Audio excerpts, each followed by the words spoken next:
আমি মোহাম্মদ দরুদ্দিন। আজকের যে দিয়ামণি কমিউনিকেশনে আয়োজিত যেই প্রোগ্রামটি হয়েছে সেখানে ডিজিটাল মার্কেটিং কনসালটেন্ট হিসেবে ছিলাম এবং আমার একটা দীর্ঘ 1.5 ঘন্টার কনসালটেন্সি সেশন ছিল।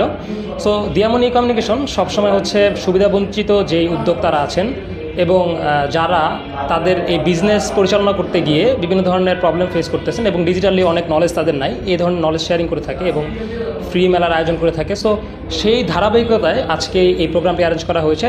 তাদের মধ্যে হচ্ছে ডিজিটাল নলেজ শেয়ারিং করা হয়েছে এবং তাদের যে বিজনেস, সে বিজনেস ডেভেলপ করার জন্য তারা কী কী পদক্ষেপ নেবে অনলাইন এবং অফলাইন দুটোতেই। এবং নেক্সট আমাদের এই যে ধারাবাহিকতা এটা চলতে থাকবে, আমাদের নেক্সট মান্থেও একটা প্রোগ্রাম আছে এবং আমরা চিন্তা করেছি যে এটা আমরা শুধুমাত্র ঢাকা কেন্দ্রিক না, এটা আমরা বাংলাদেশের 64 জেলাতেই হচ্ছে গিয়ে দিয়ামণির যে চেয়ারম্যান জনাব মনিরুজ্জামান অপূর্ব ভাই, তিনি অলরেডি ঘোষণা দিয়ে দিয়েছেন যে 64 জেলাতেই আমরা এই প্রোগ্রামগুলো ধাপে ধাপে করে থাকবো ইনশাআল্লাহ।